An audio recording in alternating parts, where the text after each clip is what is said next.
Dear students, आज के इस वीडियो में मैं क्लास 10th के स्टूडेंट्स के लिए साइंस में बायोलॉजी के लेसन जैव प्रक्रम लाइफ प्रोसेस में आपको फोटोसिंथेसिस या प्रकाश संश्लेषण की क्रिया के बारे में बता रहा हूँ। डियर स्टूडेंट्स, प्रकाश संश्लेषण की क्रिया प्राय एक जैव रासायनिक क्रिया है जो कि लिविंग प्लांट्स, जो हरे रंग के पौधे होते हैं, उनमें पाई जाती है। जिस क्रिया के अंतर्गत पौधे अपना भोजन सूर्य के प्रकाश की उपस्थिति में स्वयं बनाते हैं। तो यह एक जैव रासायनिक क्रिया है, बायोकेमिकल रिएक्शन है,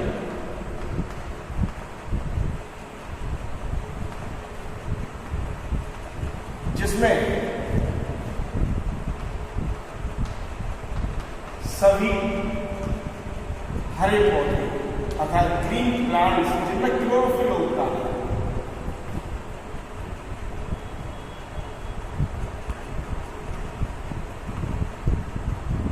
सूर्य के प्रकाश की उपस्थिति में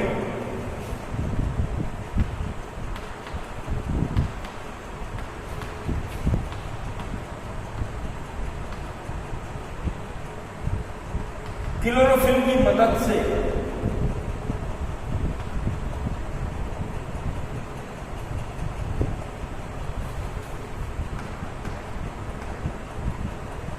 वायु से कार्बन डाइऑक्साइड और मृदा से जल लेकर के अपना भोजन स्वयं बनाते हैं।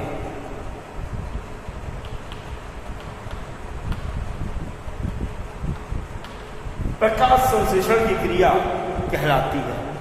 इस क्रिया में भोजन का निर्माण होता है ग्लूकोज के रूप में, जो बाद में स्टार्च या मंड में परिवर्तित हो जाता है। ग्रीन प्लांट्स वायु से कार्बन डाइऑक्साइड ले रहे हैं, मृदा से जल ले रहे हैं और सनलाइट की उपस्थिति में, सूर्य के प्रकाश की उपस्थिति में क्लोरोफिल की मदद से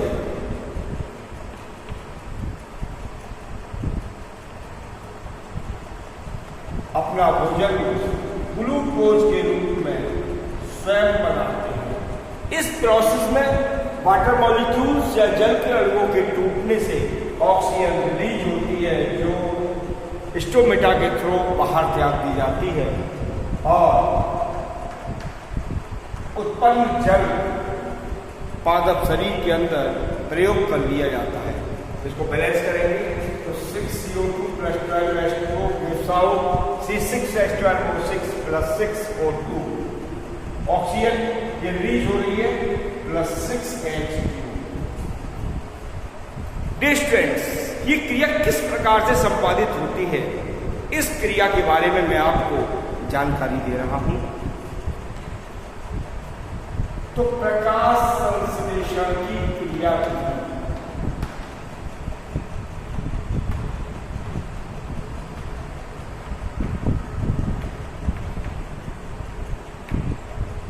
अर्थात मैकेनिज्म ऑफ फोटोसिंथेसिस।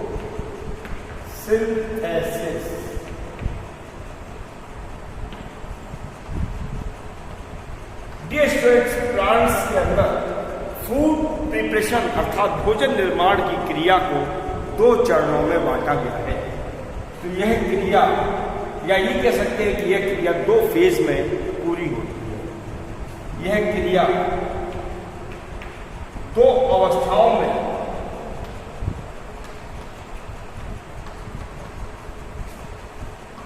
पूर्ण होती है।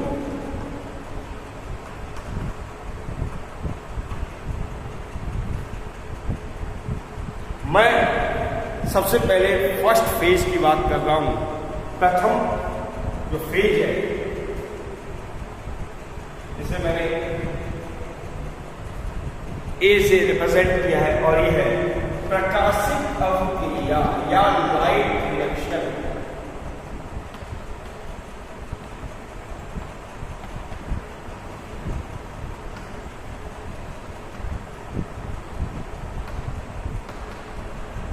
ये लाइट रिएक्शन सूर्य के प्रकाश की उपस्थिति में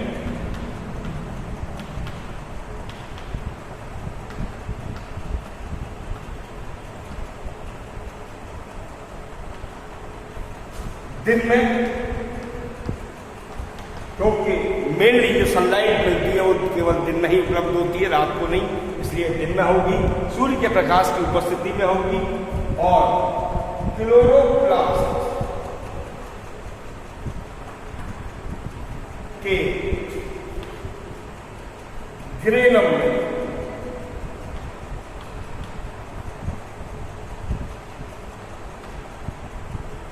दो चरणों में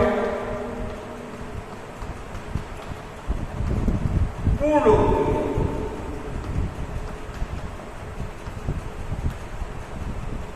इस क्रिया का उल्लेख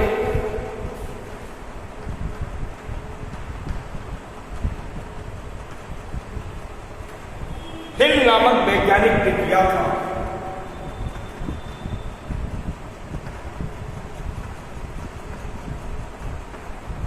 इसीलिए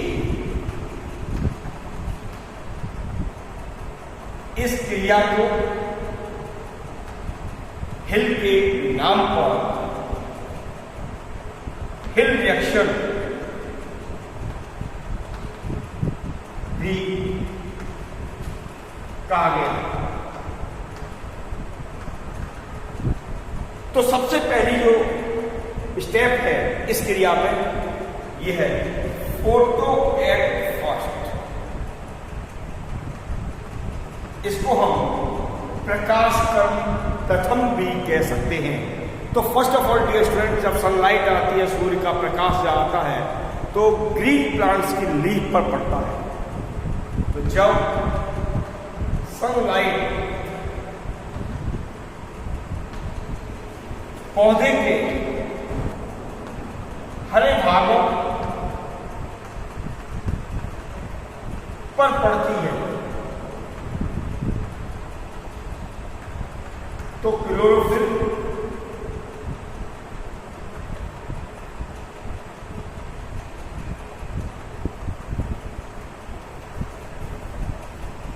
सनलाइट को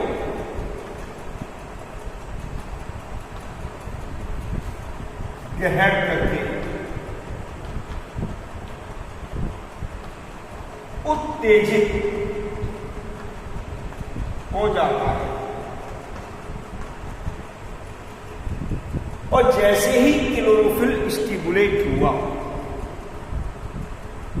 वैसे ही सोलर एनर्जी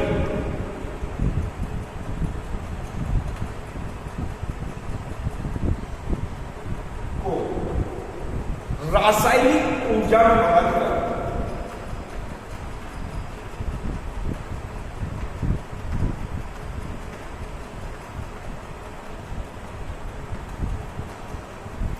एटीपी के रूप में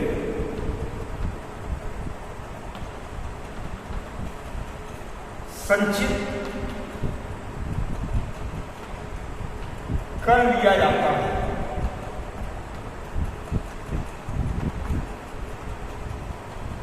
इसके साथ ही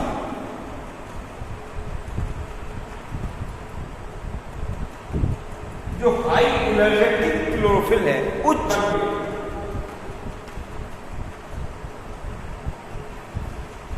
क्लोरोफिल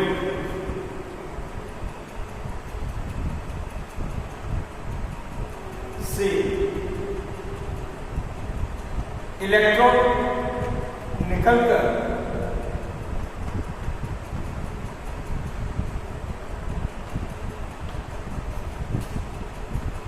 इलेक्ट्रॉन ग्राही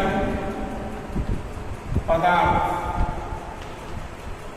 अर्थात जो इलेक्ट्रॉन एक्सेप्टर्स होते हैं को स्थानांतरित हो जाता है।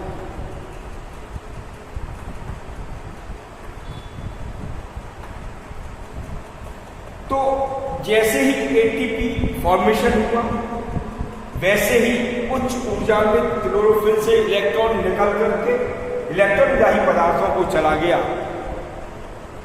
इस क्रिया में फोटो फॉस्फो राइलेशन भी कहते हैं।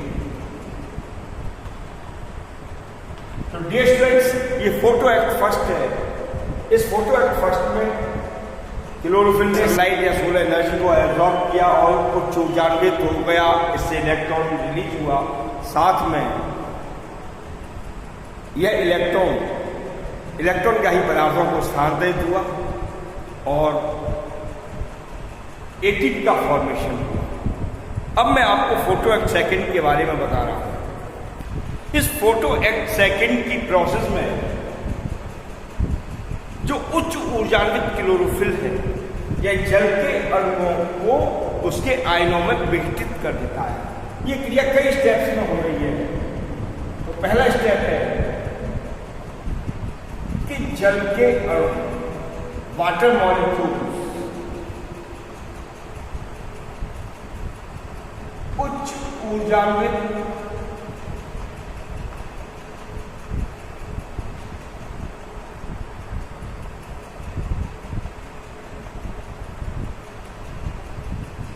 क्लोरोफिल के द्वारा आयंस में अर्थात हाइड्रोजन आयन और हाइड्रोक्सिल आयनों में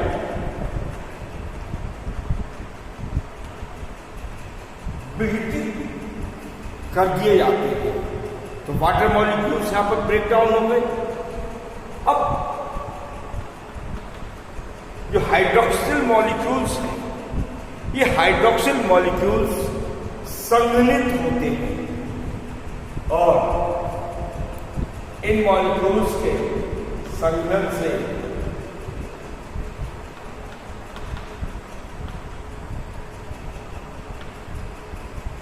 वाटर मॉलिक्यूल्स का निर्माण होता है। साथ ही ऑक्सीजन रिलीज होती है।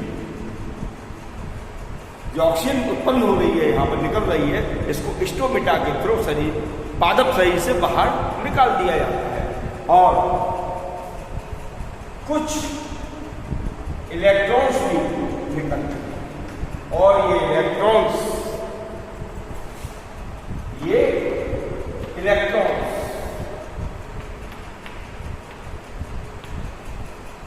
क्लोरोफिल को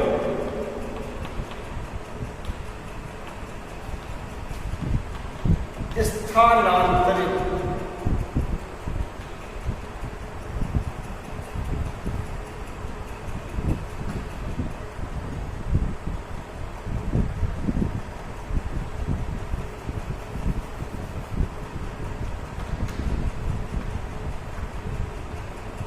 हो जाता है,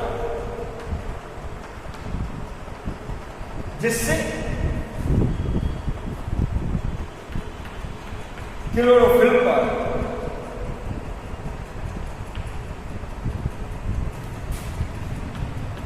हुई इलेक्ट्रॉन्स की कमी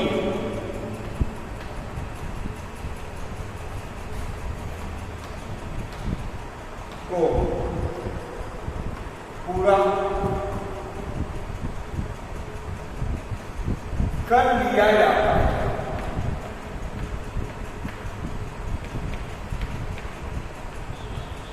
साथ ही जो हाइड्रोजन आयंस है, ये हाइड्रोजन आयंस हाइड्रोजन ग्राही पदार्थों के द्वारा ग्रहण कर लिए जाते हैं, जैसे NADP। इसका फुल फॉर्म है निकोटिनामाइड एडिनिन डाइफॉस्फेट, द्वारा ग्रहण कर लिया जाता है और यह हाइड्रोजन आयनों को ग्रहण करके अपचयित हो जाता है, अर्थात NADH डियर स्टूडेंट्स, ये जो NADPH2 का जो फॉर्मेशन हो रहा है ये है, और फोटो एक्ट फर्स्ट में जो ATP का फॉर्मेशन हुआ है, ये दोनों ही ये सेकंड जो फेज है, द्वितीय अवस्था है, उसमें प्रयोग कर लिए जाते हैं। अब मैं आपको सेकंड फेज या डार्क रिएक्शन के बारे में बता रहा हूं। अप्रकाशिक क्रिया यह सूर्य के प्रकाश के बिना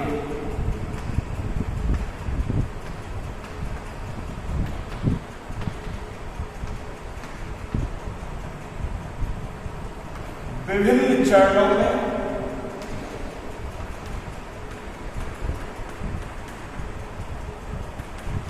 और क्लोरोप्लास्ट के स्ट्रोमा में संपन्न होती है।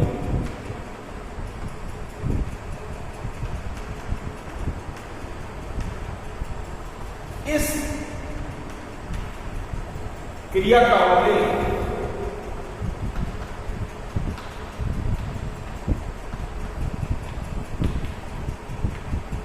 ब्लैकमैन नामक वैज्ञानिक ने किया।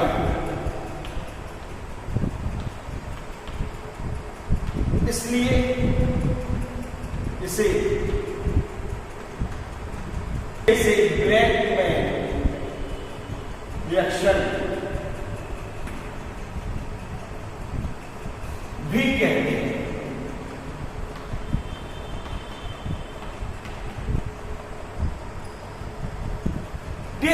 इस फेज में, इस अवस्था में जो चरण हैं वो मैं आपको वन बाय वन करके एक्सप्लेन कर रहा हूं। देखिए, सबसे पहले जो लीव्स की सेल्स में कार्बन डाइऑक्साइड होती है, ये कार्बन डाइऑक्साइड रिबुलोज डाइफॉस्फेट या रिबुलोज बाइफॉस्फेट, यह एक शर्करा है,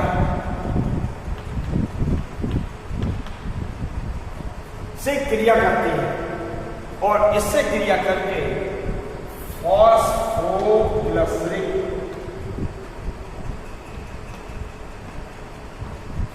अम्ल बनाती है। दूसरे चरण में ये phosphoglyceric acid, phosphoglyceric acid ATP के साथ रिएक्शन करता है, क्रिया करता है, और ATP के ब्रेकडाउन से एक फॉस्फेट रिलीज होता है और उस फॉस्फेट को लेकर के ये 1,3-डाइफॉस्फोग्लिसरिक अम्ल बनाता है तथा ADP में बदल जाती है।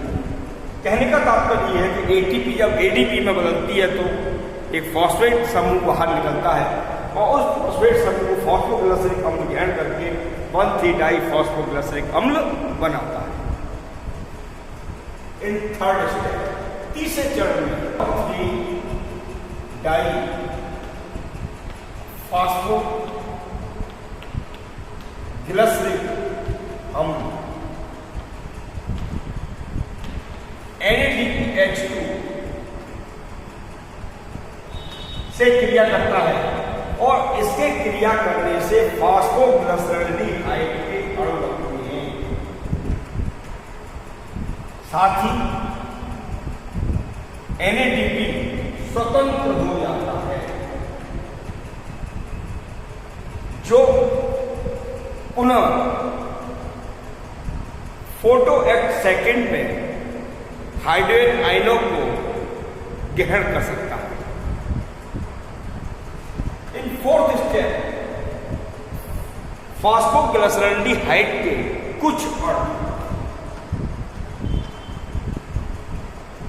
फॉस्फेट समूहों को ग्रहण कर या फॉस्फेट मूलक को ग्रहण करके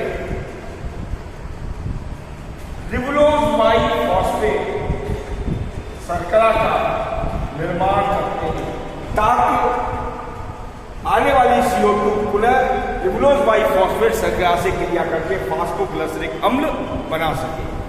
और इन फिफ्थ स्टेप PGAL अर्थात फास्फोग्लिसरॉल्डिहाइड के शेष 2 मॉलिक्यूल हेक्सोज शुगर या शर्करा का जिसे ग्लूकोज कहते हैं, तो ग्लूकोज का निर्माण करते हैं। इस प्रकार से डार्क रिएक्शन या प्रकाशिक अभिक्रिया में ग्लूकोज का निर्माण होता है जो धीरे धीरे फिर स्टार्च में परिवर्तित हो जाता है। इस प्रकार से प्रकाश संश्लेषण की क्रिया में पौधे अपना भोजन मंड के रूप में स्वयं बनाते हैं। तो डियर स्टूडेंट्स, आज के वीडियो में मैंने आपको प्रकाश संश्लेषण और उसकी क्रिया विधि के बारे में जानकारी दी। यदि आपको मेरा वीडियो पसंद आ रहा हो तो उसे लाइक और शेयर करना ना भूलें। साथ ही जिन विद्यार्थियों ने मेरे चैनल को सब्सक्राइब नहीं किया है तो इसे तुरंत सब्सक्राइब कर लें ताकि आने वाले वीडियोज़ की नोटिफिकेशन आपको सबसे पहले प्राप्त हो सके। Thank you.